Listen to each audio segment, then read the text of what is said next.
Salute, salute, salute. Peace and power, peace and power, peace and power.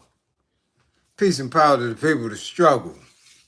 I thank the universal truth and the absolute laws of nature for guiding me, protecting me, and giving me the strength to endure the imperfect.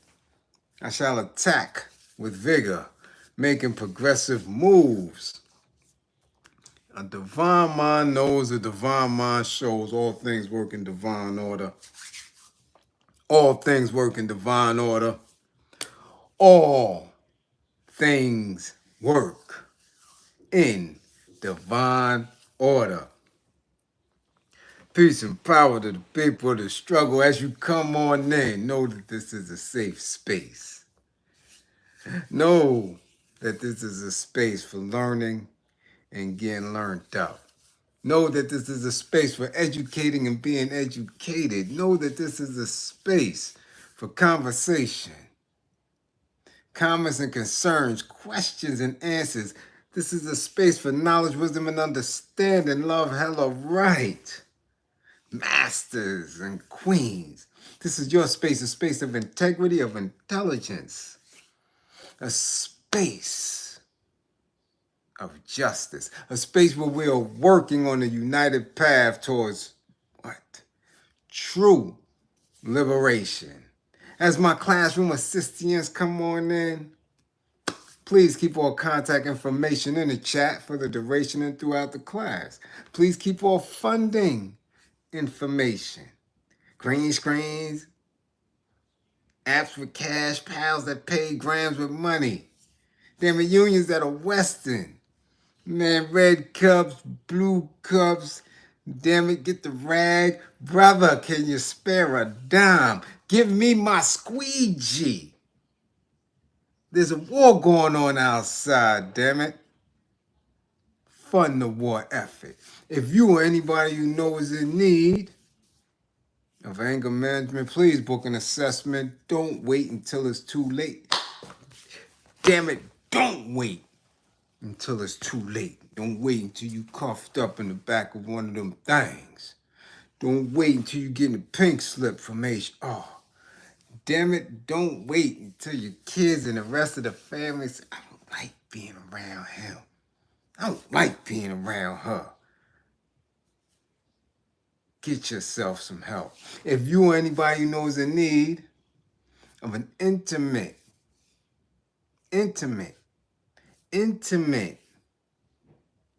okay? Intimate relationship abuse counseling or consultation, please book an assessment. If you or anybody you know is in need of a domestic violence intervention, book an assessment. Learn the warning signs. Damn it, the behaviors that should alarm you, characters and characteristics that should heighten your awareness. Damn it, conversations, events, places that should keep your alertness and levels on 1,000. Remember, with this information, the life that you save could be your own. How do? What's going on? Salute, peace, and power. What it do? Sunday night. Yeah, late. So class gonna be light. I already know when we throw them off like that. They be sleep. Some of them gotta go clock in at the plantation early like. Yeah. So they got to catch the replay. But what it do to y'all that's up in here? Damn it, we got 2 people to tag, and that's it. A lot of capping going on. So we got to set some things straight. Somebody tag Jermaine. Tag Jermaine, because he's cooked. He's finished. Jermaine. Dr. Umar Johnson. Yeah, Mr. Cap himself. Somebody tag him. Philly in the building. Tag him and tell him to bring his ass to class. Yeah, please do. And somebody go get the cop. Probation officer. Tag Mr. G. Deal. Tell him to come to class. All his supporters too. Come on. Come on. Y'all got so much to say. I never seen that.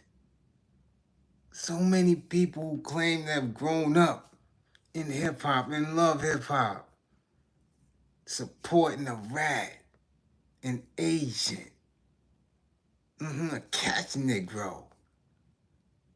Yeah, sworn to uphold the establishment. Bring them up. These are the original kings of capping. Tag him, tell him to come to class. While y'all at it. You tag your classmates, damn it. Tag your classmates, tell them to come to class. We in here Sunday night and it's gonna be light, but it's all right. Yeah, E. Brandon, first in class, damn it. Go ahead, E. Dust Fro, second, and Plop Monster, third. God diggity, damn it, they up in here. Frankie, East New York is in the building. What up, Frank? Might say anything, you better put that away. You up in here. God damn it, Philly in here, lovely lady Ken Williams, Rodney. A. Wood, what up, A. Wood? Bam Woods, what up? Tierra the Youngin is out. Oh, we see you. That's what we talking about. Yeah, Charles, what up, Charles? Bushhead, what's going on? Bernie, Bernadette, what up? Sean Jenkins, what up? F. Rich is in a salute. F. Rich, 55. God damn it, 55 for F. Rich. Damn it, Andrea Jones, what up? Andrea's up. As always, on the late night. Yes, Benjamin, what up, Benjamin? NFNT, what up? Peace and Power Construction, Site Media TV, Rodney, Hearttunes TV, PJ Allen is up in here. What up? Ooh-wee. Uh-oh. What's going on, man? What's going on? We see you, Hartfield. What up? Yeah, Big Red Shallon. What up? Chris Threats, Philly in the building. What up? Ooh, Grave Digger Pop is in the building. 718. Stephen Gill, CR Profit Getters. Damn it. Hood Politics Entertainment. Oh, they in here tonight. God diggity dog. They in here. Oh, yeah. What? Neo?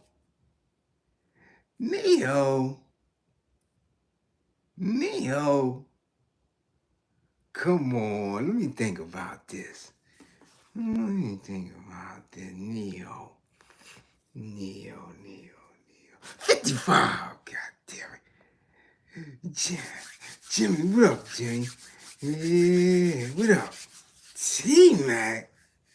Ooh, 55, damn it, T-Mac. Woo. Morning coffee. Oh, damn it. Viva Africa. 55, Viva. Yeah. Ooh, Miss 07555. Yeah. God diggity dog and Versace broccoli 55. So, what up? God diggity dog, if they came up in here tonight, Soap, yeah, they did. They got fat 55s too, double nickels, damn it. It's summer school, I ain't playing no damn games. None. God damn it, none. Who that? My 55. God dig it, dog it. I ain't playing with these coming up in here with that. Now, who we gonna start with? Damn it, who we gonna start with? Huh? Talk about it now. Talk about it. Matter of fact, since we gonna leave the cop for last, because he made a lot of allegations against family, home team, that could be could be, and more than likely is, defamation of character. And he might be liable for that. See, when my little relative, cousin, day one from Brick City knew it, when he spoke his truth, he coming from facts, court records. You understand? Not opinions. Not trying to tear somebody down for speaking their truth like most of these dudes do, because they try to save face in front of their little punk ass audiences, supporters and things, instead of just being honest. If you a rat, if you cried, so what? You cried on the stand. So what? You not built like that. That's all you had to say. Listen, I wasn't built like that. But no, you chose to be very, very disrespectful. That's what you chose to do. So we got to address the cop later. Let's get to Jermaine, because we're going to take care of him real quick. Okay? Because all the back and forth, all the bullshit that he's doing, all the videos that he's doing, all the threats that he's making to this sister, he didn't do none of that to people who have gone. You got people who have built their YouTube spaces on getting rid of Dr. Umar, getting rid of Jermaine, getting rid of people who were donating consistently to him, his support. You got people who went all the way against the grain, and he never, ever addressed them directly, made videos about none of that. None of that. But this sister, this woman, okay, he's deciding to go all the way out. And I don't know. For me, he never had leadership qualities. Ever. Ever. Ever. I don't know what, well, I do know what people think and believe and saw. They saw somebody who was articulate enough and fit a specific image. Like when you look at him, he appeared to be somebody that was serious and really, really pushing for the cause. You know, the nappy head brother. You know, early on, he didn't have those little twists or knots or whatever the hell he got going on right now. He was little, you know, shaven, right? Had the little tape up. He didn't have no type of, you know, finger waves and none of that shit. He wasn't ship-shape sharp. But he had the, you know, he had the 1970s shit. You know, when them brothers with that extra hard hair, y'all know what I'm talking about. We not gonna play no games. You know the brothers that could never get waves. Because they got that hard, thick shit that when you pick it, you break in the pick, you comb it, you break the comb, that hard shit. The ones that be struggling in the barber shop, barber be trying to pick that shit up and then hard shit, never get waves. I don't care if you give them a light Caesar, dark Caesar, they could put pounds of grease on it. That shit ain't gonna never wave up. You know what? He's the hard hair. Hard hair. That Yaphet Kotto type hair. Right? He had that shit going on. Used to wear the dashikis. Sometimes if you had on a suit, it's tight, serious looking. So people thought that he was really about that action. And some people bought into that look. Hook, line, and sinker. Just fell all the way in because, you know, brothers with that hard hair, right? They seem serious, especially if they look like they out of the 70s. You know, that Amos Wilson type, Dr. Ben type hair. Nah, I ain't not clowning. I'm serious, yo. You know what I'm saying? Yeah, man. You know Yaphet Koto, he ain't never had no waves. Neither did Dr. Ben. You know they can't get waves with that. Y'all know the hell I'm talking about. So cut it out. Yeah, exactly. Hard that shit. Yeah. Them brothers with them hard knuckles, you know you got to fight them. You gotta fight them. Hard body. Ashy in the elbow type shit. So when you got that appearance, people believe that you're solid. Like, nah, this brother's serious. And he used to spit and articulate himself in that manner. So people fall for it, but I've learned through the course of my travels and journeys that everybody that look a certain way isn't a certain way. So you have to start, you know, watching, listening, trying to see end results with these type of individuals and groups and stuff. I'm never, excuse me, I'm never impressed because I usually see the conditions of the communities that they come from their inception to when they get viral, to when they start getting money and getting booked here and there, and the conditions never change around them. So I know you're not doing shit for me. I know you don't have the ability to do anything for us on a large scale because your immediate shit is raggedy. And I've seen brothers with much less do a lot. So I didn't fall for that. Again, I told you I listened and heard him specifically tell some elders, people who were down for decades in the work, I ain't got to tell you niggas nothing about any money I collect and get. So I'm like, wow, if he could say that to them, okay, I know he's full of shit. It's just that simple. Now, seems as though he has a back and forth with a young woman that he was involved with. He may say not romantically, but by the temperament, I'm thinking that he was definitely more into this woman than she was. Definitely. Because his feelings is hurt and he won't stop.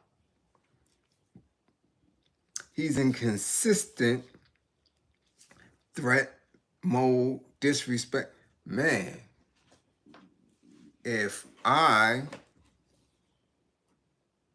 didn't know any better, I would believe that he is displaying domestic violence tendencies. Yeah, David Williams, much appreciation for the super chat.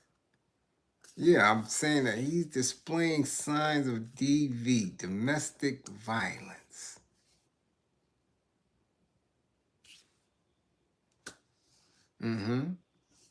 He called her every name out of the book, disrespected her anatomy, called her a thief, a whole lot. A whole lot. Okay?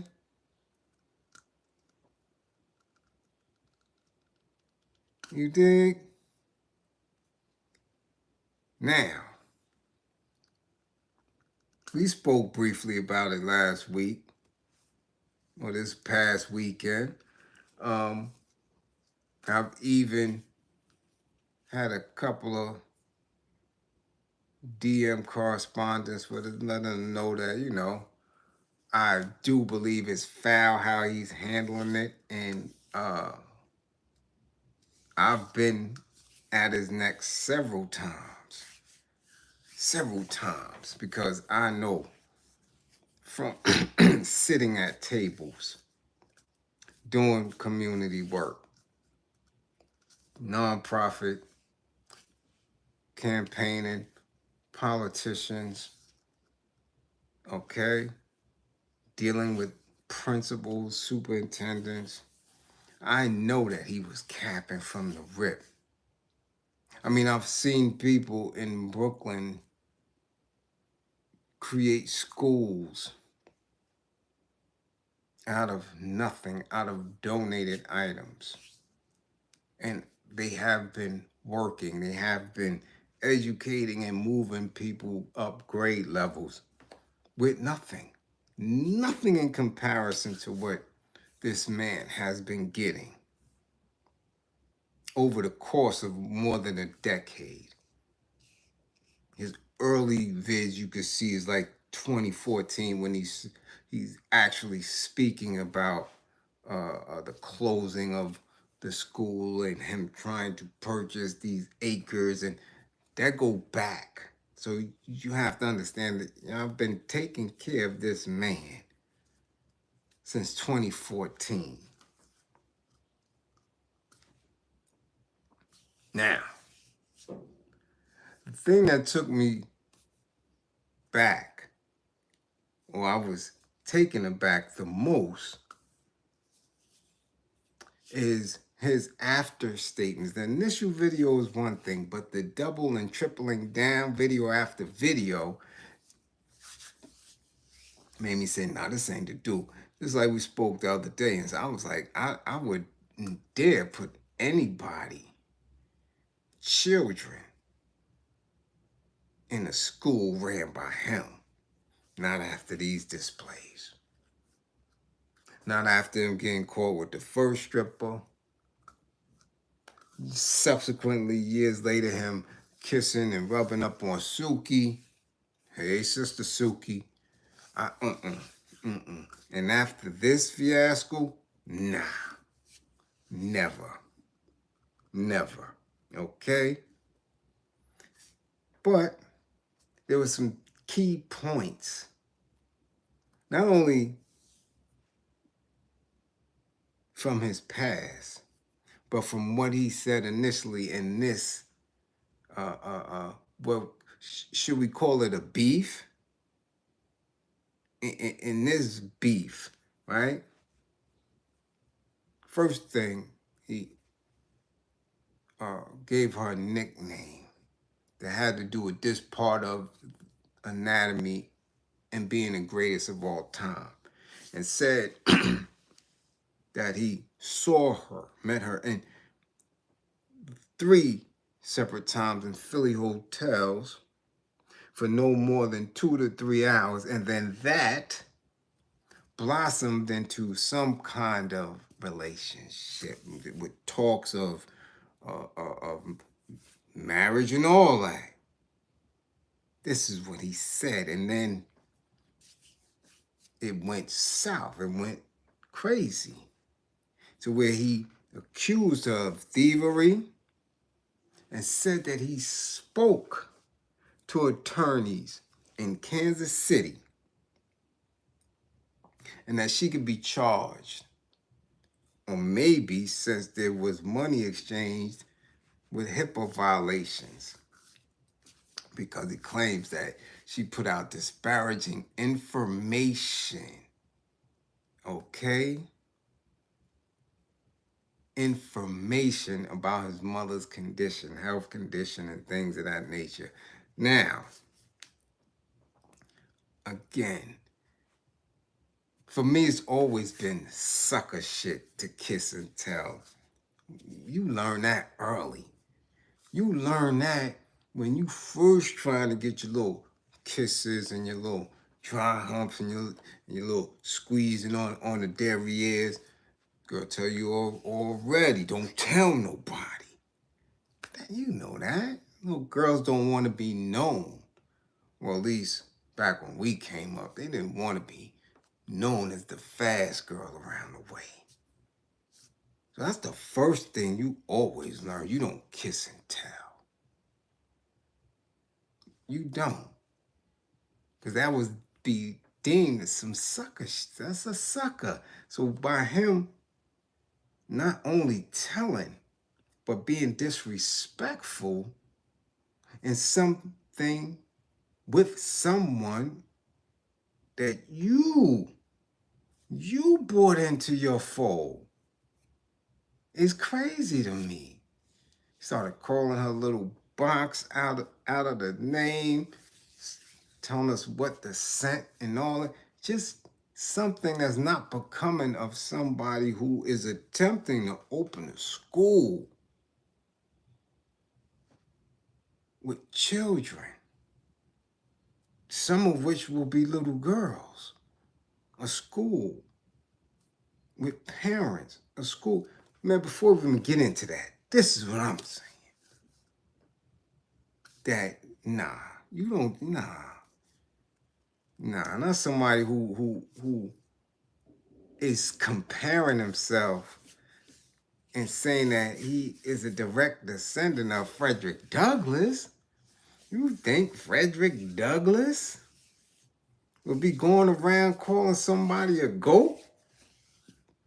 Nah. So I listened and I held that. Then the next video, he started asking again for people to keep sending donations.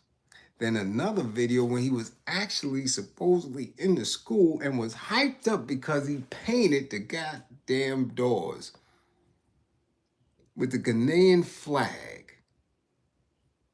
Like, son, you've been at this shit for 11 years. 11 hard years. And you hyped up because you painted a damn flag on the door? Not to mention that just prior, like we gonna forget, just a couple of weeks prior, that there was supposedly some heavy vandalism that took place in there, right? See, the games, the back and forth, the what you gonna do, we do remember when he was on the radio interview or the podcast interview with Lorenzo, and Lorenzo told him how his father-in-law started the Trey Whitfield School with less than nothing. Yeah, Trey Whitfield, right in East New York. Something that we watched, okay? Something that we watched. You dig? I know, I saw it. I saw Trey Whitfield blow up from a classroom with donated desk and all that to a fully operational school that you can't even pass them morning arrival and dismissal. School buses, parents, hundreds of children. We watched it. Okay, so I know that it can be done if it was done properly and done with somebody who was serious and committed about it. However, this is where we at with it now. We're watching a man get cooked because now the young woman is on her way to Tasha K with her receipts, with her pictures of him in his drawers, right? Somebody who only was around this woman for a couple of hours, 2 or 3 times, and somebody that you allowed in your space to care for your mother, like you said she cared for your mother.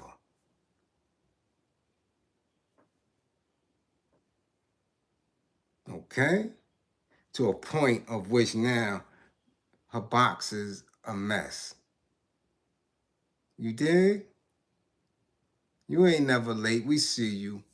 That this is the type of individual that we knew always existed. It was existing that he was showing it to you guys. I saw it. I heard it initially 10 years ago. But in the course of this man becoming a viral sensation, there was always little blips. Him cursing out people live. Him getting into verbal joust. Him ending up with Drewski. That this It was always there. So now that's the ultimate crash out.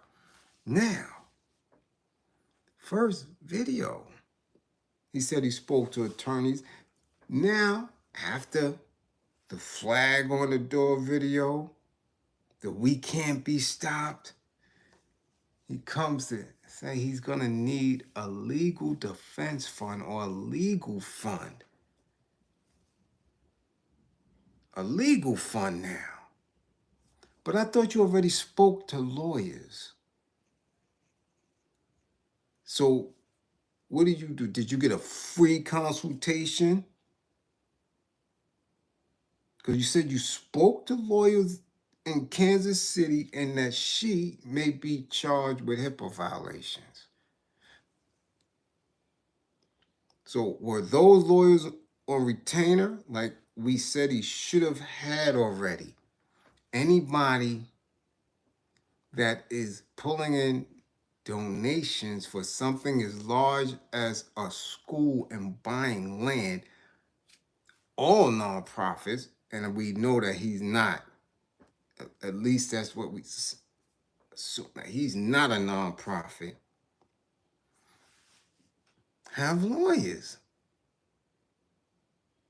So now you need to not only more bread to continue with the school, but now you have to have a legal fund.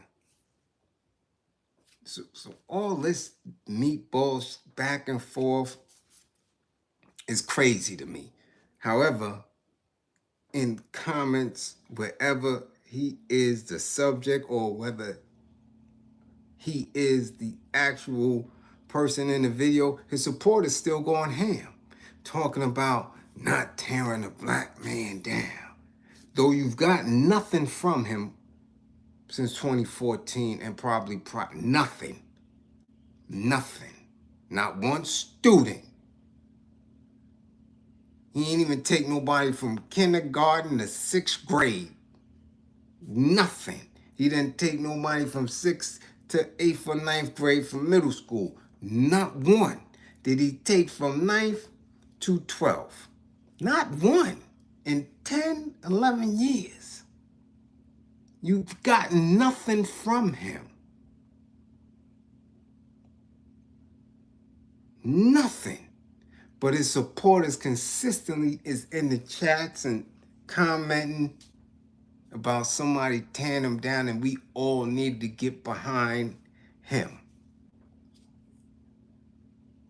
Though he has consistently been very disrespectful to black women. All that King Kong consciousness and all this punani and boom boom and all this other weird phrases he making up. Never, ever, ever has he shown the ultimate respect, especially for women of a certain intelligence. Never. Never. He really hasn't dealt with anybody that we've seen and witnessed on a higher level. Hasn't. And the first one who is coming up front and articulate enough, this is where we at with it. Remember, we don't know what the stripper or the alleged stripper's intelligence level is. We don't know. We know she tricked him. We know she knows she had to do is throw on some garb and he'd be sniffing all around her grippers. So we know she had outsmarted him. You understand? Then he goes to Sister Suki. This is where we at. Okay? So we have to make that assumption. But before we get to the assumption of who he may be, because she's definitely going to blow, well, she's definitely going to give her spiel, okay? And her truth. And she starts to get viral. And we're going to see if in her truth, we find out that he's one of the original kings of cap. Remember I said it, y'all, because there's a lot of kings of cap on social media these days, YouTube and things like that. We know that. But they got the original kings of cap. Yeah, so far we got one more right there. Now, most people are not in the know when it comes to education and building schools. Most people don't have a clue at all. Okay? Not at all. I know what it takes. Yeah, I know what it takes. And many of us have been very confused, because when you are able to sit on platforms that have millions of followers, an audience of millions consistently over a decade, we are making an attempt to understand how come he hasn't reached this $1 million yet.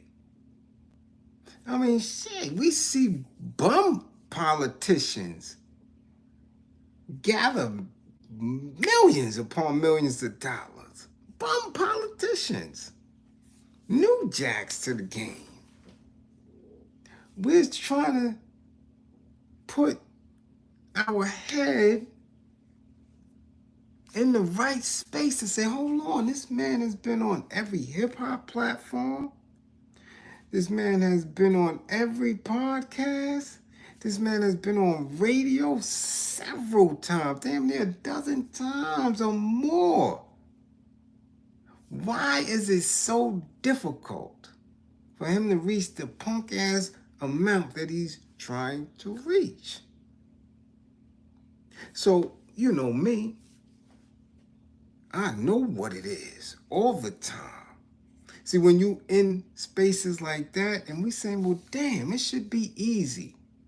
$1 million with people who are listening to him. They see him. You know what I'm saying? Power 105, Hot 97, this, CNN, this. People see him.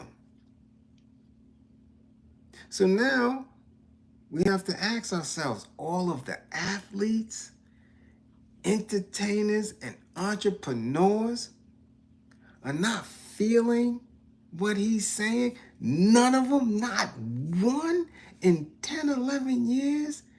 Because you would figure, okay, maybe they won't give him $1 million. Maybe Shaq won't give him $1 million. Maybe Kyrie won't give him $1 million. Even though if they did, because it's an education, because it's an educational institution, that the states, especially New York, Pennsylvania, Delaware, that those states get a big percentage off of any donation when you coming in that arena. So if somebody was to give him $1 million for that specific reason, that the state would take somewhere about 36, 37%.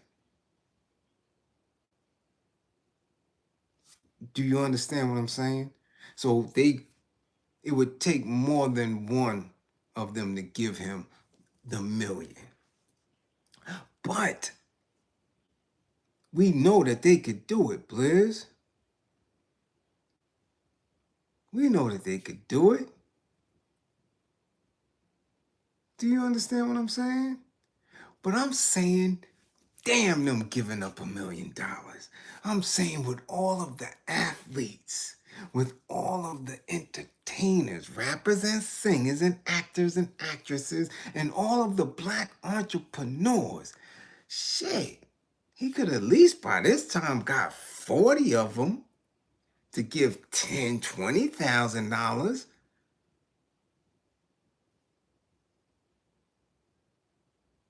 That didn't happen, did it? And you would have to wonder why. You mean to tell me after all this time he couldn't have been, these individuals couldn't say, yo, you know what, let's hit this brother up? Because I know they do it. Because I've seen athletes from the Knicks, from the Brooklyn Nets.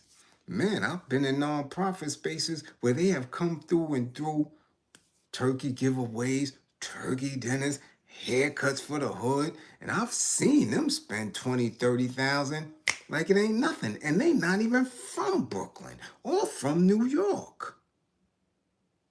I've seen it. So you mean to tell me that this brother with the dashikis and the fez and the wooden jury and shit, he's not official enough for these athletes and entertainers and actors and entrepreneurs to fund this idea of a school that he has? Something ain't right. However, everybody else on YouTube and everybody else on Instagram is consistently feeding this brother, consistently feeding him in his pockets. So why wouldn't athletes, entertainers, entrepreneurs, politicians, and the such give him anything? Common sense to me is saying that his papers ain't right. That when it comes down to it, when somebody has that much paper and they coming and they have their accountant on one hip and their lawyer on the other, and they saying, well, let me see what you got. I'm believing that he has no board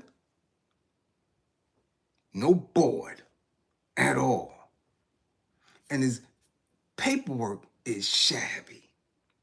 However, people on YouTube, on Instagram, on TikTok, they're not checking for that. They just see and vibrate off of the shit that he's saying. And here you go, here you go, here you go. But when you have a little something and the money that you have, others are watching it, right? Because when you're an athlete, an entertainer, and an entrepreneur, other people are invested in you, so they watch where you spend, especially large amounts. So they're going to protect you. So that means he don't have a board. I have to believe that because I never seen a board speak up for him. I never seen anyone say, well, I'm on this board for the Frederick Douglass Marcus Garvey Academy. I'm on the board for that. And here's my credentials. So he don't have a board. We got to make that assumption. So if he don't have a board, then he don't have other things that you need, right? For a school, for an educational institution like kids. Where are the kids coming from? Where are the parents of the kids? Who has he solicited? Where's the kids? Where's the curriculum? Where's the proposed staff?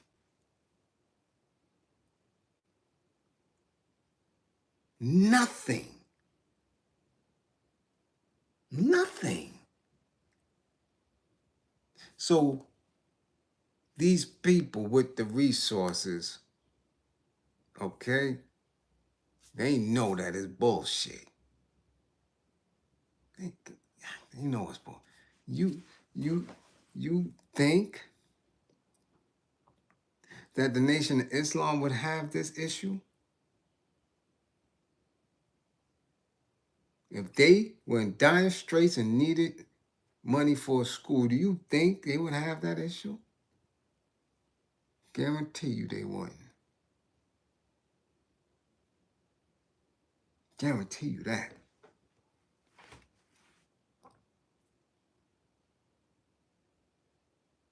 See, when you move how I move, I'm actually in certain rooms when these principals of elementary and junior high schools, well, middle schools, are writing their CEPs, are budgeting. Like, I know exactly what it is. I'm in the room. $1 million ain't shit. Nothing. $1 million don't get you nothing in a school. Nothing. Okay? So, what was he trying to do from the rip? What was he trying to do from the rip? He was bullshitting, like so many others on YouTube. But again, people get into this worshiping of these characters, and everybody else is wrong. You can't tell these people nothing, because he's that dude. Nah, he gonna do it. You still got people waiting for Polite to come home. You still got people waiting for Grandmaster Jay to come home. You still got people that's waiting for these clowns. No mission statement, right? None. He has nothing. Nothing. Nothing. Okay? Shit, I know women who didn't have their GED. And in 10 years, they done went from in the project, no GED, right? To CNA, home health aide, to LPN, to RN. By their damn self. In 10 years, she done went from chicken head to about her action. She done leveled up. 10 years? This man don't have one student? Not one? Why? Because he has nothing but talk. Nothing. At all. Zero. With zero intention. No mission statement, no curriculum, no board, no staff. How many teachers or professors has he spoke to in the last 10 years that he pitched this to? How many? Have y'all seen any educator on social media in the last 10, 11 years that said they're waiting for this school to open so they can be up in the space teaching? One. Have you seen one? Have you seen a parent? Have y'all seen any paraphernalia? Because when they open charter schools, new charter schools, do you see the marketing strategy? Do you see the promo beforehand? Before they even open the damn school, they in the area passing it out. They got billboards, they got flyers, they in the community like this. Yo, we opening. Success Academy or this, that, or they out there.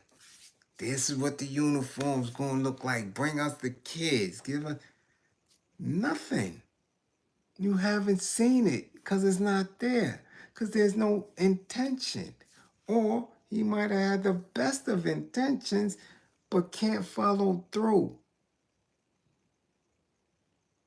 Because something in here is sour. So with no board, no athletes, entertainers, entrepreneurs donate money, that means no funding. No board, You speak into the wind, nothing. But you get into it. Because your people who follow you are saying you doing God's work when they ain't seen not one of God's kids get educated by this man. He ain't said shit since Hidden Colors. Nothing. All you seen him do is get in scandal after scandal about his grippers. Scandal after scandal about what's going on with his britches. Now he laying on a damn bed, drawers and socks, threatening a woman with HIPAA violations. Now listen, I don't know this woman at all. I don't know her. I don't know what she was supposed to be doing for this mother, but I do know that she says she isn't qualified for that type of work, right? So when she's saying that, I have to believe that she is not a healthcare worker. Therefore, him threatening her with legal action and using HIPAA, yeah, let me tell you, because people get confused about what HIPAA is. Okay? Yeah, his britches. That's all he worried about. His britches and his grippers. That's all we seen. Scandal after scandal. That's been the scandal. From all of a sudden his kids popping up. That's it. But again, people get confused about HIPAA. So let's see exactly if this woman falls under HIPAA. HIPAA compliance for organizations. So far, I don't know if she's an organization. To me, she looks like she's on her own doing other things. So, the first issue to address is whether or not your organization is subject to the administrative simplification provisions of the Healthcare Insurance Portability and Accountability Act. And if so, which provisions apply? Who is HIPAA applicable to? Okay? Generally, organizations subject to all the administrative simplification provisions are health plans, health care clearinghouses, and healthcare providers that transmit health information in electronic form in connection with a transaction for which a HIPAA standard exists. Okay? So we don't even know if she falls up under HIPAA because we don't know her. We do know that she said that's not her expertise. Okay? Covered entities when it comes to HIPAA. Organizations that meet these criteria are referred to in HIPAA as covered entities. However, it is important to note that there are multiple exceptions to the criteria. For example, health plans that provide excluded benefits are not covered entities. On-campus health centers that only provide medical services for students are not covered entities. And paper-to-paper, non-digital fax communications are not considered electronic transmissions. Because she needs to know, okay, that if she not in any of this, all that him talking about suing, he got the lawyers, she might have violated my mom's health HIPAA. Come on, son, cut it out. This is more cap, okay? And any healthcare worker or provider, y'all should know that. But he got nurses up in there as his supporters. You got CNA, you got a whole bunch of people who are under HIPAA that know that. See, because when you in those fields, you speak about what is a HIPAA violation. I never ever forgot that. When I was working, okay, with the ER, the head ER surgeon in Kings County, okay? The trauma surgeon when them GSWs was coming in. And all people ever spoke about, from the surgeons to the nurses, right, to the hospital staff, is what was a HIPAA violation? You had to take the class a couple of times and it was still in conversation, okay? I've been around it on a regular basis, and some people it's just not covered. It just doesn't fall in your scope. You have to be a healthcare provider while somebody is getting healthcare and you speaking out of turn. We don't know her. Don't know his mother. We don't know that. But since he put it out there like that, let's see. You got to establish whether your organization is required to comply with HIPAA. Appoint a HIPAA privacy officer. If required, appoint a security officer. Understand what PHI is. Conduct an audit to determine where, how PHI is used. Minimize the number of designated records sets in which PHI is maintained. Okay? You understand that? Come on. Be aware that the security rule consists of more than just the administrative, physical, and technical safeguards. Have procedures for notifying individuals and HHS Office for Civil Rights of data breaches. Did all this? How can we do that in your home, in your mama home?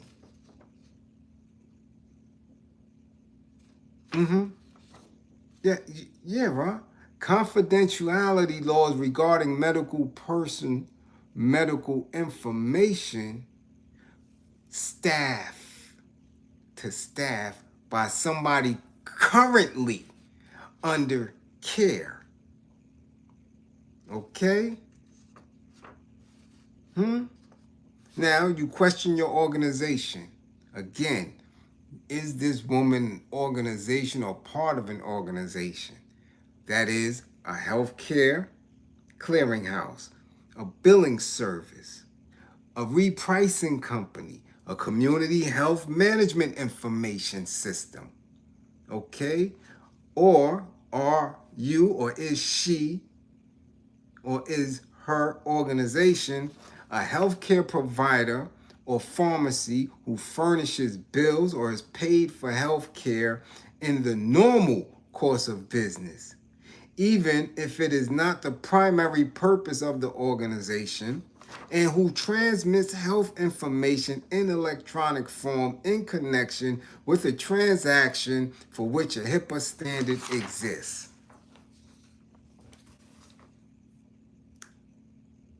How? Again, if she isn't that, then he way out of line. Okay? Okay, doctor? So my thing is, damn all that. Damn all that. Where has all this bread that he's been collecting gone? Why aren't more people who have resource reaching out?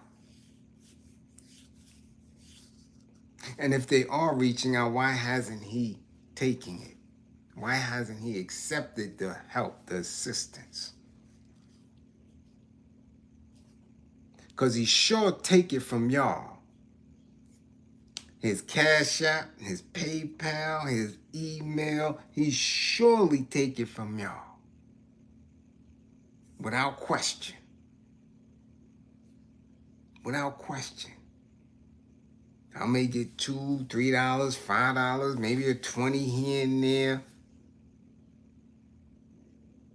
Dudes like him, but like Grandmaster J, they've been giving them hundreds upon hundreds. Peace and power, salute. Bullets, what's going on, Gotti? We see you in the building. With nothing. Again, no mission statement, no curriculum, no board or board members, no staff. Has he interviewed one teacher, professor for this proposed school? Where are the children? Has he been in Philly talking about, yo, I need your children? Send me your children. Has he been in Delaware saying, send me your children? Has he been showing and proving that he actually was going to have a functional institution? Or was he just trying to get that million and then ask for another million?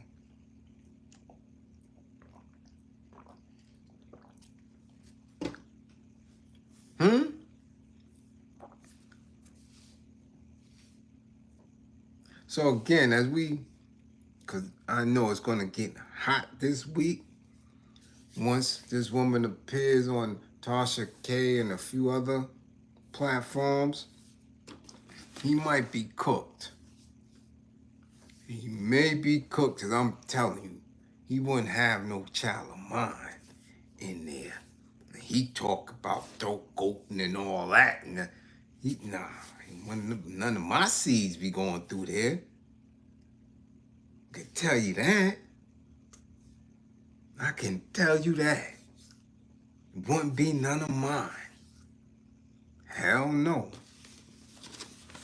I could imagine how that school will function because of the expectation that he has of black people, which is give me your money and let me do what I do.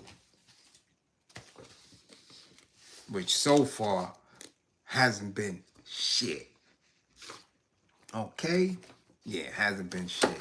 Okay, so we see you, Doc. I say you grip a gate. I don't know what the rest of them say. I believe that that's the only way you're going to be able to maintain yourself. Because your credibility is shot. So I believe you're going to be grip a gate soon. Soon somebody's going to come with that $1 million. And they're going to ask you to do something strange for that change. And I see it. I see it. Because I know Suki already got them grippers. Yeah, this woman here, she got them grippers. She thotted you out. You became Dr. Jump Off. I don't know. Drewski look a little sus. Drewski might have got some of them grippers. I don't know. But what I do know is you wouldn't have no child of mine in any school. Okay?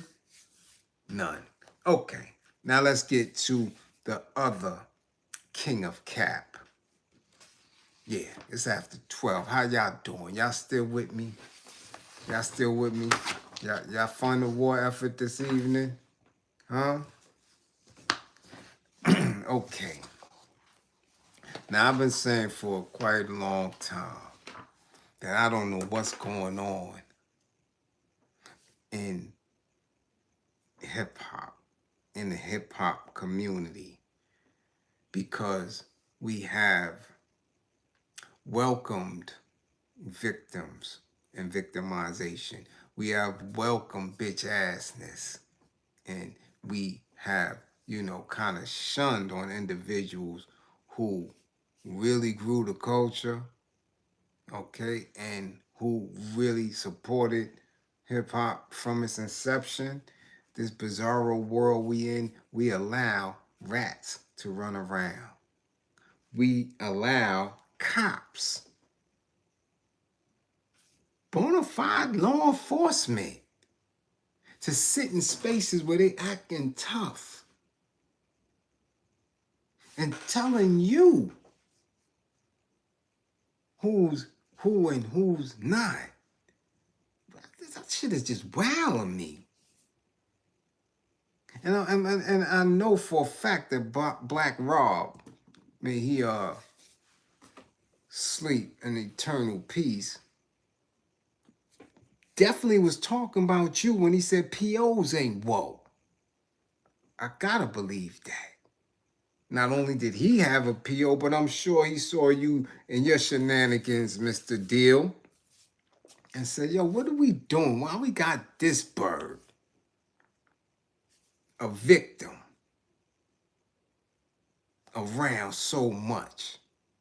Now, others who support him, and they support him heavy too, he got another following that, oh yeah, you doing God's work. You doing God's work as a PO.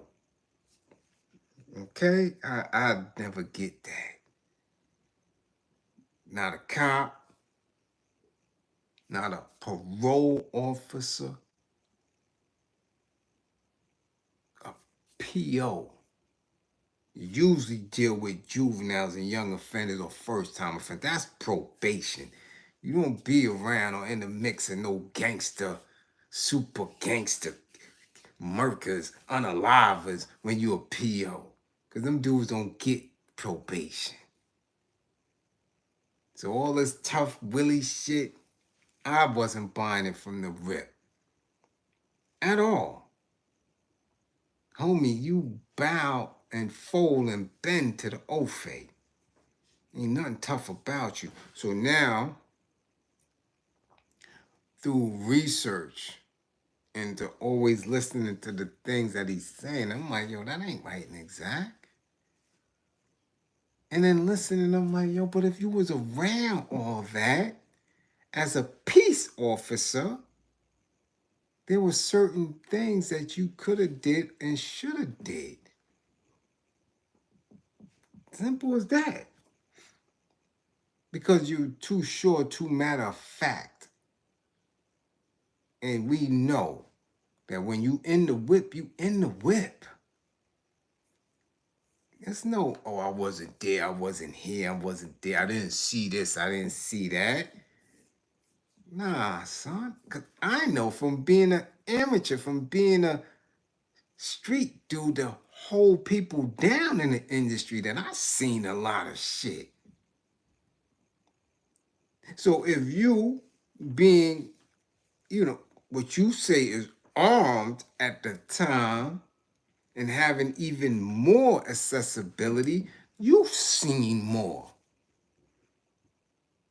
But never reported it as a peace officer, as a sworn rat for law enforcement. Because that's all that is. You're a sworn rat for law enforcement if you're not a cop. You understand? Y'all understand where I'm going with this? And in my research, I started looking, and I'm looking at these pictures, and I'm seeing these outfits. I'm looking at shoes. I'm looking at blazers with goddamn flower printed or paisley shirts. I'm looking at anybody who was wearing the shit that he was wearing in that time, from the 90s on up to the from 90 to the mid 90s, 94, was a victim. He's a bird. You don't have no props in the street. Dressing like that, only for how big you are. That's how you ended up being a victim from some youngins. These are my younger cousins. Who you lucky they didn't wig you. Because that's what new dudes do. You lucky they didn't wig you. But, again, the allure of the illusion of what social media has become to allow victims to be the voice for the anti, right? For downtrodden, for those who are hateful in the industry. That shit coming to an end. It's closing soon. Trust me. Trust me. So, of course, I'm trying to figure out where he's going with this. Because in his answering to the choke interview of Yusef, he said a lot of weirdness. He did a lot of dry snitching. And he said a lot of disparaging things, okay? That was actually,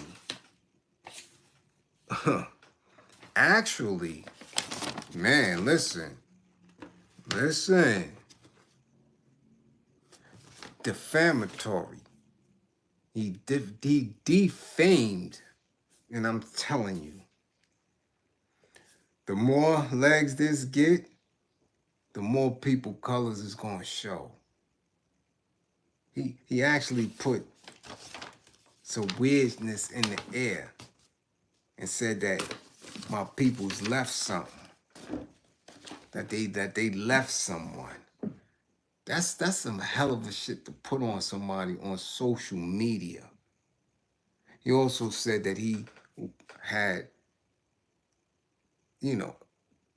kind of essayed somebody that was young. You threw that out there like that, but that just goes to show you how dumb and ignorant these individuals are. This is how silly they are, especially when they have to stand on a square and they're not in a space where they can overtalk people who are coming with facts. All Seth did was speak his truth. When you do time for somebody or because of an incident with somebody, and you recall that incident second by second, minute by minute, and you know what you did, and then you go and sit through a trial and you listen to the testimony and you have trial records, that piece right there sits with you forever. You know and understand, and you witnessed everything. So in telling his truth, all Seth said was, this dude that's super tough on social media wasn't tough that night. He wasn't tough at trial after the fact. It wasn't like I got caught. It wasn't like Yusef got caught and immediately went to trial. No, he had to lay up for a while. So for this individual who was a victim that night, in all his grand height and chest puffed out and being down with this one and that one, for him to cry on a stand, that's something that Seth is going to recall and remember, be like, yo, because it happened to me. Same thing happened to me. Dudes who put on a face and made an attempt to treat me like I'm not the gunslinger that I am, because they didn't know me, felt the wrath of that pistol. So now when they come to trial and I get to look at them in their face, I'm like, damn, you look real different from that night. That night you was very aggressive. That night you was talking that talk. That night, because it was so many of y'all, you really thought that because I was dressed a certain way and carried myself a certain way, that I wasn't one of them East New York dudes that'll blow your goddamn melon clean off of your little branch. And then when that started happening, you were shocked and surprised. So now they come to court and testify. Now the real them comes out. No tough image.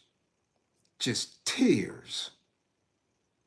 You understand? So I know what Seth is saying when he said, yo, this dude is tough. I just did 17 years behind this dude. This is the big dude. This dude got social media going crazy. Nah, we hit him with the pistols. We kicked him in his ass and told him to run. But now, he's tough. Now he pushing around. He's in the industry. He making moves. Everybody know him. But nobody was sitting in that courtroom with you when you were crying.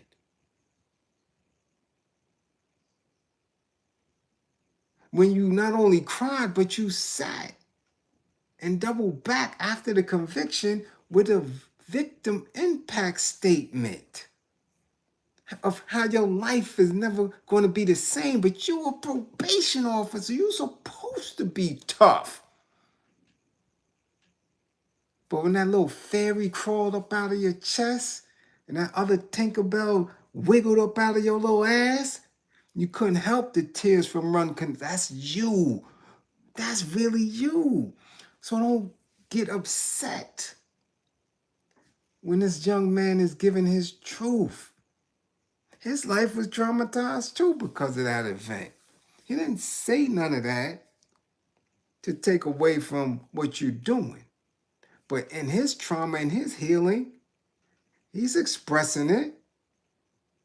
He's saying how he doubled down on his faith and asked for forgiveness and isn't in that space no more.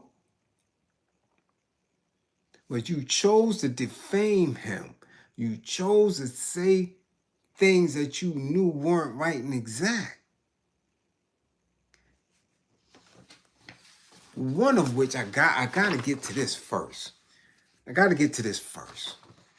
Because in his rebuttal, he said he was only crying. And it's not even a rebuttal. But in his response video to what Joe put out, he said he's only crying on stand to stop from popping Yusef. Because he said, unbeknownst to everybody in the courtroom, he had his pistol on him. And he was going to, reach down. And I was going to pop him in court. What? How, sir? How, sir? I've never seen anybody other than court officers with arms in a New York State court building, especially in Manhattan Supreme. Even COs have to put their arms up. But you coming not on official parole or probation officer business, you're coming to testify as a victim of a crime. You got your firearm in the building? How? How? And before you lie, before you say that that's true, because you went and you said it matter-of-factly, let's go to the law, sir. Okay, what is the law in New York State regarding possession of firearms in court facilities? In the New York State, not county, in New York State, carrying concealed weapons, including firearms, is prohibited in sensitive places such as courthouses, schools, federal, state, and local government buildings, and the following: in airports, in bars and restaurants where alcohol is served, in daycare facilities, playgrounds, and other locations where children gather, in all educational institutions, schools, colleges, and universities, in emergency shelters, including domestic violence shelters and homeless shelters, in entertainment venues such as movie theaters, in health and medical facilities, in houses of worship, churches, synagogues, temples, in libraries, and at polling sites. Sir, you are the king of cap. Probation officer Deal. You didn't have no hammer in no courtroom. Not when you are not performing professional business, sir. You were in court as the victim of a crime. Please tell me, what door did you come in where you had your pistol in your ankle? I was reaching down there, but that's why I was crying, because I was gonna murk you. That's what you was going to do with your finger. With your finger. Then you ain't even see Beretta come in no courtroom with no hammer. We ain't even seen that shit on TV. We ain't see Beretta, Starsky and Hutch, Hunter, Spencer.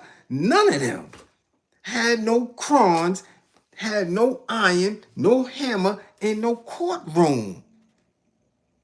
What is the matter with you?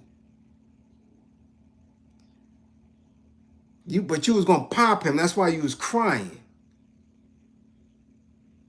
right? No, sir. You was crying because you thought they was gonna wig you that night. You had no rhyme or reason for somebody getting at you. You didn't know where it was coming from. Come on, trust me, man. I know. We done ran down on big punks like you. That's for our whole career. The big man, the tough guy, the security, the bodyguard. Y'all the first ones to get it. You know the rules. Big man is first to get it. All the time. You thought you was out of here. And then you seen that man in court. And the trauma from that night. See, because that's how the body works. The body responds to trauma. And your physical cues you can't control. So when you're angry and you're triggered, and you're coming from a space of fear, the tears is going to run. Because that's the real you. Don't be shamed. You shouldn't have been shamed by Yusef giving his truth. You shouldn't have been shamed about that. You should have just took it on the chin. Said, yeah, I cried. I testified, and he went to jail. That could have been it. But no, you had to add the sauce on it because y'all believe that in social media that y'all could just say anything, and because your audience is going to stand on it, that is true. This is the false narratives. This is why we in this weird space now with this shit, because everybody's capping. But you cried, sir, because you was a bitch that night. That's why you cried. Because you're not tough. And it's okay. Just say it, I'm not tough. I was scared. I thought they was going to push me. That would have been more respectable than you lying about it. Calling him out his name, defaming him, putting a weird case about kids and essays on him? In Texas? Come on, man. Come on. And then talking about Club Eugene. There's never been a Club Eugene, not in Newark. I don't know where you was at. Please show us where Club Eugene was. Show us that. Anyways, where was it? Maybe it was called Club Eugene for a month. Maybe we missed that. You know how clubs open and close and change names and all. But you put something on that man and told people family to go at him. Knowing that you know what that's like to put that type of crime on a man? Really? You said he did that? Rhonda Grant, much appreciation for the super chat. That's how you giving it up? Why? Because you're a rat. You're an agent, a law enforcement, a peace officer. Maybe you're not law enforcement, but you're a peace officer. Let's give the people a true descriptive of who you are, so we can stop playing the tough guy role, so we can stop playing the street shit here. Okay?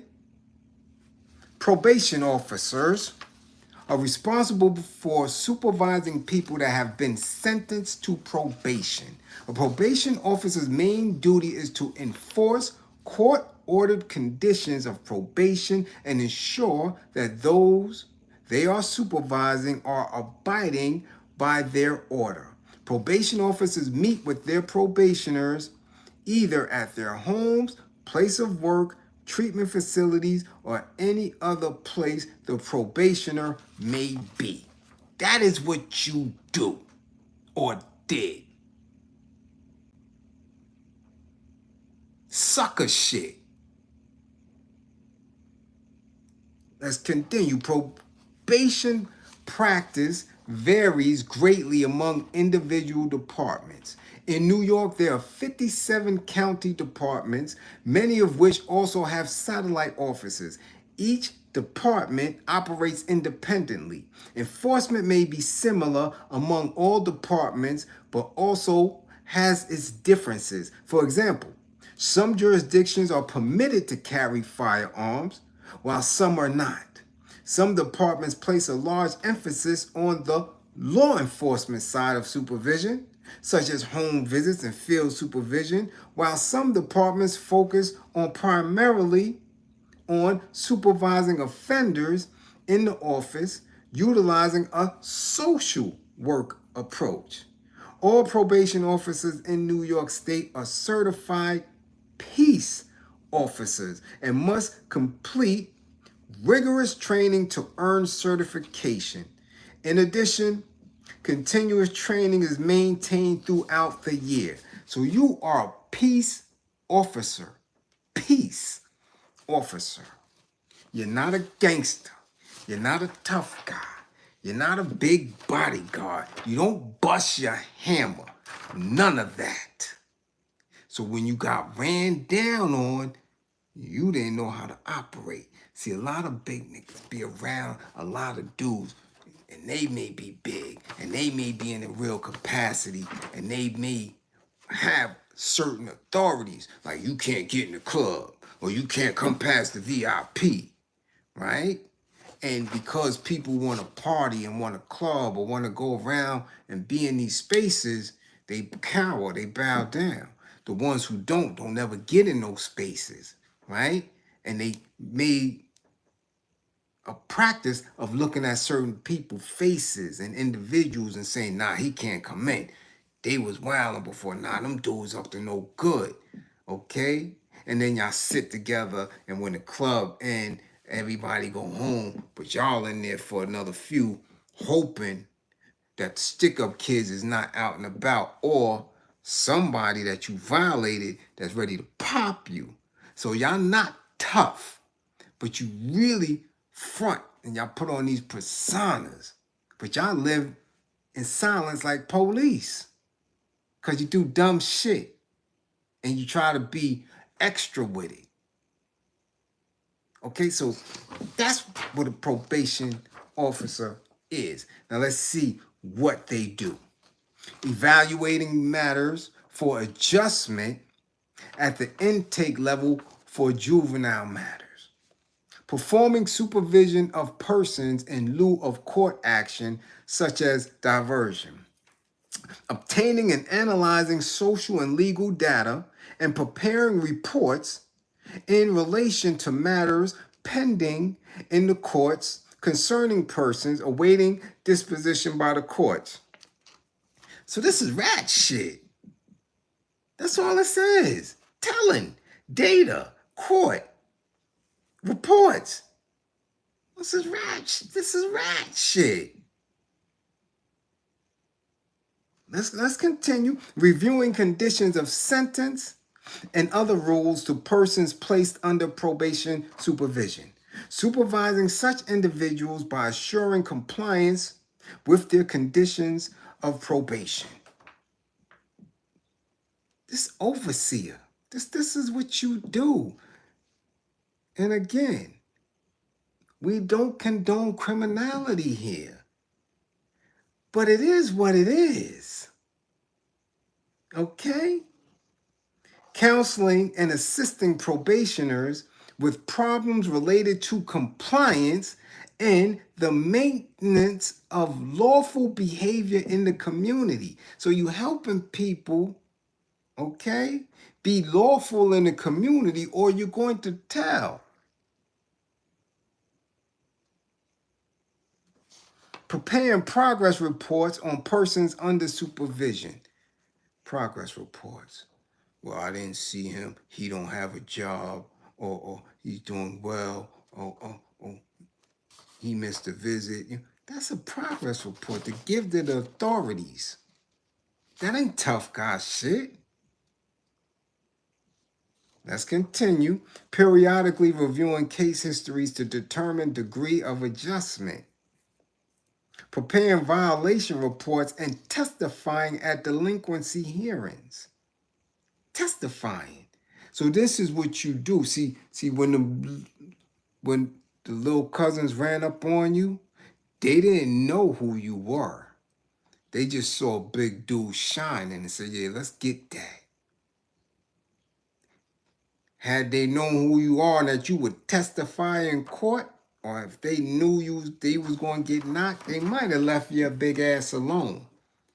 But see, that's what happens when dudes is, on missions and they veer off the initial task, the primary target. They just looking for wreck. And you was wrecked, big man. You was wrecked no matter who you thought you were, no matter how tough you was gassed up to believe, you was somebody's wreck. You was a victim. Don't get mad. You were a victim, sir. Lunch meat. And you complied just like any other victim would. When that steel hitting that temple, okay? Yeah.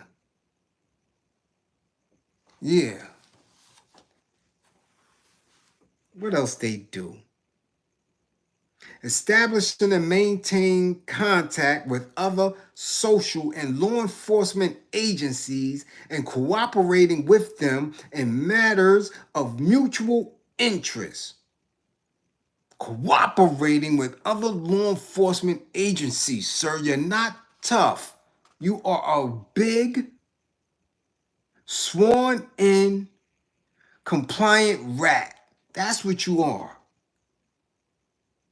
Don't get mad because people don't agree with that shit.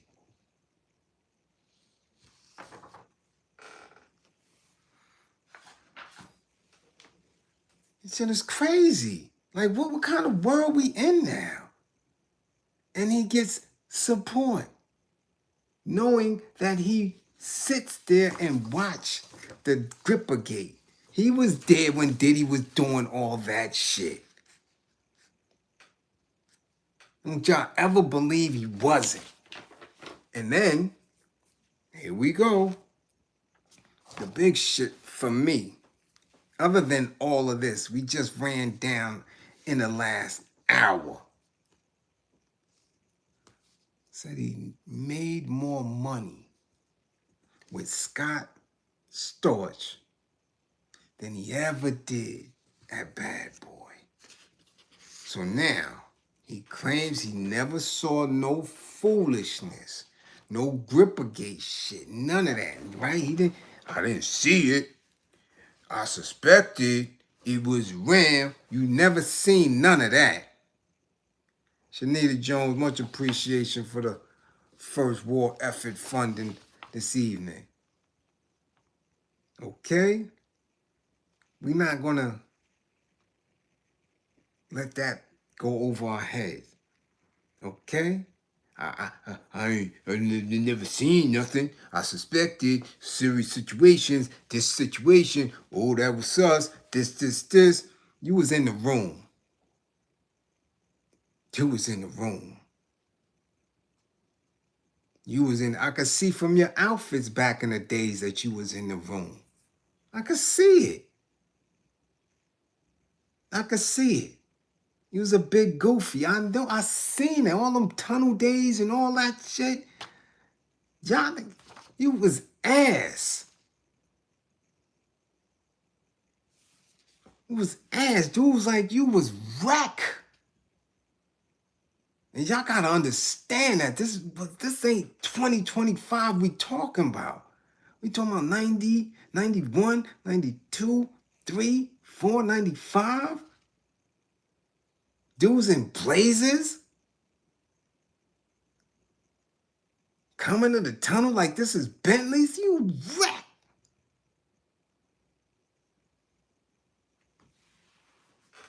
Get out of here, man. But again, I don't know where that energy at. Where dudes who was there are at on social media. Like y'all letting these clowns just talk. Back then, you looking like that? This was throwing shots at y'all. Like, get out of here. Real dudes. Wasn't playing with none of that. That's why you had to come to court to testify, because that was that type of energy. Now, since he was with Scott Storch and made a bunch of money, let's see who Scott Storch was and is to this very day. I was the most dangerous kind of drug addict, Storch said. I was a drug addict who had millions and millions of dollars in the bank ready to spend on drugs and not have to go to work and not have to worry about anything. The reason why that's the most dangerous is because if you don't run out of usually people stay alive because they run out of money.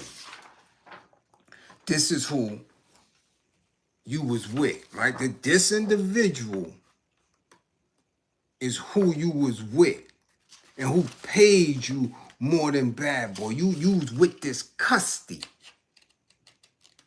And you mean to tell me somebody that was a notorious custody like he said he was, you didn't see him sniffing no coke? You didn't see him in any Grippergate? Because Scott Storch was around everybody.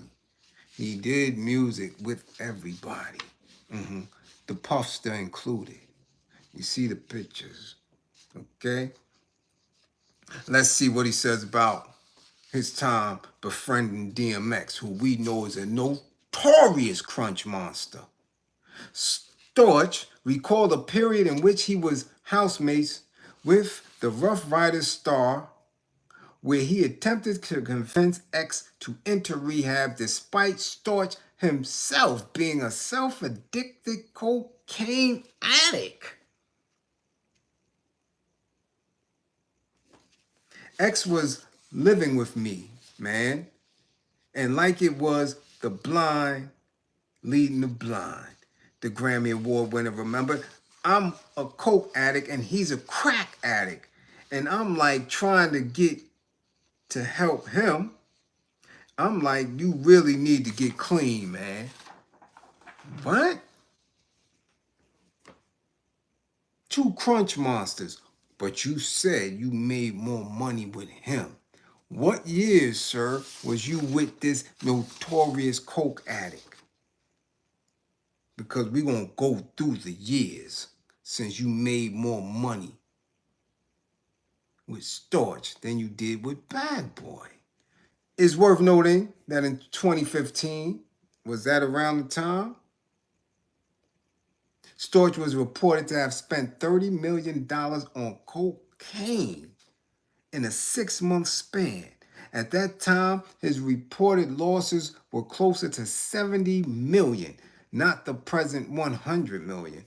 Whether or not the numbers got lost in headline translation still remains secondary to the impressive and inspiring feat Scott Storch pulled off by climbing out of his drug-fueled ether. These is notorious crackheads, but you was with him. You was with him. You was protecting him.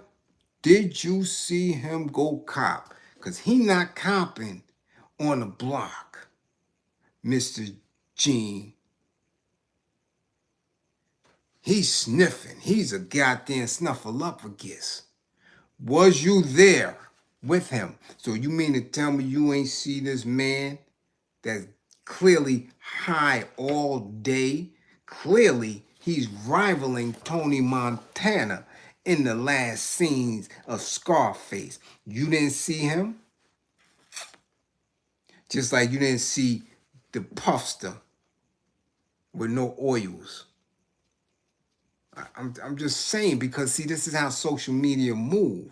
People want you to believe what they want you to believe until you have to put 1 and 2 together. Let's go. June 25, 2015. Scott Storch was one of the most successful and sought-after producers in hip-hop and pop music. He at one point was estimated to be worth $70 million. Yesterday, June 24th, the Philadelphia native filed for bankruptcy for the second time. According to sources, Storch declared assets worth $3,600. A $3,000 watch, $500 in clothing, and $100 in cash. He reports making roughly $10,000 in 2014, with zero income coming from his music production companies. This is what, but you said you made more money with this cokehead than you did at Bad Boy. You didn't see him? You didn't see him, Mr. Peace Officer, around all that coke? Don't lie, sir. This is social media. Don't lie, sir. But he retired, didn't he? He's a retired peace officer, right?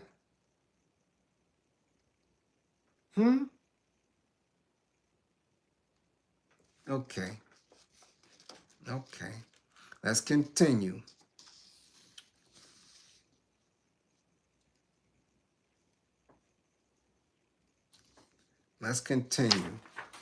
Matter of fact, let's take it back.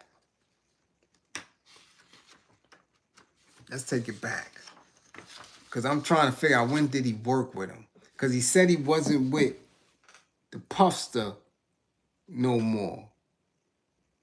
Right? When did he stop with the Puffster? Was it after Big? Like, was it directly after Big? Did he stop with the Puffster directly after that?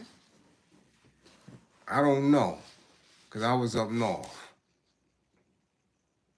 And I really didn't care to listen to him all these years capping. But let's see, because this shit goes back extensively. August 2006 to January 2007. Scott Storch goes on a month-long vacation in Hollywood where he got addicted to cocaine and other drugs. That vacation led to a bender, which he spent $30 million in less than 6 months on reportedly a ton of cocaine, cars, and jewelry. June 2008, Storch failed to show for child support hearing where he was accused of being behind on his payments. Storch was also way behind on paying his property taxes, owing the government $500,000, which resulted in him having his $10 million Miami mansion confiscated. Was you working with him then? Was you working with him then? December 2008, after missing the court date, the Maricopa County Sheriff's Department offered a $5,000 reward for info leading to DMX arrest. The Yonkers rapper was later found in Palm Island off of the Florida coastline in Scott Storch's mansion. Was you there with him and DMX, Mr. Probation Officer? Was you there? I'm trying to figure out, when was you watching cocaine addicts smoke crack and sniff coke? Did you see any of that? Because they do that all day. All day. You didn't see that, Mr. Peace Officer? But you was getting paid handsomely by Scott Storch. Was you witnessing a crime? Was you witnessing felonies, Mr. Peace Officer? Let's go. January to April 2009, Storch filed for bankruptcy for the first time and checked into a Florida rehab to curb his cocaine habit. This dude is a crunch sniff monster. February 2012, Scott Storch was arrested in Las Vegas hotel on the morning of February 4th for possession of cocaine. Storch reportedly wouldn't pay for his hotel room, and when police arrived to the scene, they uncovered cocaine belonging to the producer. Probation Officer Deal, did you see that? April 2012, Storch was sued by an aspiring singer who claimed she paid him to produce her album, but he was too drugged up to get the job done. Were you there then, sir? Storch agreed to produce 6 songs in exchange for $45,000 back in 2011, $30,000 of which she paid him up front. Was that part of the salary you got? Did you get that type of money from him? Let's continue. August 2013, Scott Storch was robbed at gunpoint outside a New York hotel. He was allegedly approached by 2 men with guns while waiting inside an SUV near the New York Palace Hotel. Was you with him then? When was you protecting him, sir? Did you protect him like you protect Biggie Smalls? Guess not, right? The man allegedly said, "Give us all your jewelry and cash or we bodying you." Storch complied with the men's request, handing over a briefcase with $4,000 to $5,000 in cash in it and several pieces of jewelry. The men then took his keys to his whip so he wouldn't follow them. Were you protecting him then? When was you getting this Scott Storch money? Because it looked like the cocaine man was getting a lot of that money. See how this thing worked? When people cap online, you see how it worked?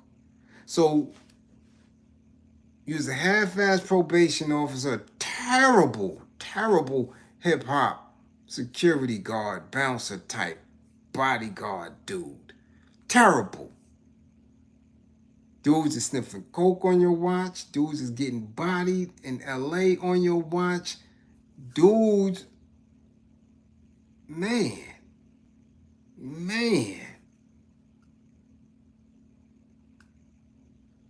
Come on now. This is where we at. This is where we at with it. But you got on here because Yusef told his truth. The way you claim you tell your truth. You got mad. Not only mad, you replied to it and call him out of his name and put allegations on him. He didn't put allegations on you, sir. You cried. You admitted that you cried. He got court records. He got trial minutes. That shows and proves you cried. This man didn't lie on you. But here you sit and made stories up. Because why? Because that image of that no tough guy, all that shit, got a kink in it. Got a kink in it. Yeah. But again, y'all, listen. We neither here nor there. All of this are teachable moments. All of this is teachable moments from day one that I've been on social media, been in the space of teaching and educating. I never came through for no gossip. I never came through for nothing else but truth and making it a clear space for people to really understand what it was like through certain time periods of what we know as hip-hop and what we know as NY City and what we know as of these things. There were truths that people want to push down and bury and get away from, because with those truths, they don't seem as credible. They don't seem as live. They don't seem as though if they really about that action. So they hope nobody unearths that. We can't have that. Nah. So again, as always, I appreciate y'all coming through. I really do. Because these are teachable moments. This is how we educate each other. This is how we make sure we stay sucker free. Because that's what's going to be needed. We're going to need truth more than anything in the coming years. These bitch ass dudes, boy,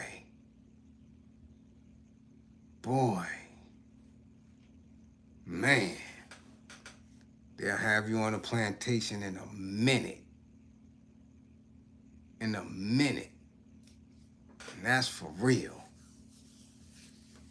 So again, make sure y'all come back to class with all 10 fingers and 10 toes. Be safe out there in your travels. Guard your mind. I'm telling you, when y'all hearing this shit, y'all gotta make it make sense. If this shit don't sound right on social media, imagine these people saying it in your face. Stop taking this shit for face value, man. Just look at the screen when they talking that shit and looking like, nah, he couldn't say that shit in front of me. They couldn't say that in the big yard. Especially y'all dudes that been up top. Y'all know that. Y'all looking at social media and y'all believe in these dudes. They couldn't be in the yard with you talking that shit they talking. You know they stunting. You know they capping. So stop going for this shit. Guard your mind. Guard your mind. As always, don't believe in me. Believe in my belief in you. Much appreciation to those who funded the war effort. Much appreciation, because we got building to do. Don't take no $1,000,000 damn neither. Because you can build on the way. You can educate anywhere when you're an educator. Okay? Okay? And everybody that's in here, my classroom assistants, much appreciation for holding it down. Andrea, what's going on? Might say anything, put that away. All right? Yes, Marshy, what's going on? All y'all. Y'all know what to do. Grow the class. Have patience with yourself. If you need a session, get your sessions in. Don't end up like Shorty and Wendy's, who the more time I spend researching that case and see that she was off. She was supposed to be, somebody was supposed to call somebody on her when she was doing all that performing. Get her out of here. She was supposed to go get on some pills. So again, don't allow yourself to be in a space where you get stressed out, where you are over the edge. Get your assessment and then get your sessions in. That's how we do it. Okay, we take care of each other. Okay? So y'all can title this class Kings of Cap. These are the original Kings of Cap. We got a couple more, but these two is the original Kings of Cap. We might have to put Caillou Cartagena up in here with them. Yeah, make this a multi-ethnic group. Kings of Cap. Okay? Yeah. Original Kings of Cap. You might have to put Jim Jones in it too. Jim Jones. Guillermo. We might have to put Guillermo. Caillou Cartagena. Jermaine. And Officer Deal. The original Kings of Cap. God damn it, I'm going to make me a meme on that right now. Okay? Yeah, Guillermo. Yeah. Okay? So, as always, on my truckers, get to your destination safe. Pick up your load, get back. Stay away from them rest stop dots. Okay? Yeah. And as always, 55 gang, get y'all grades up.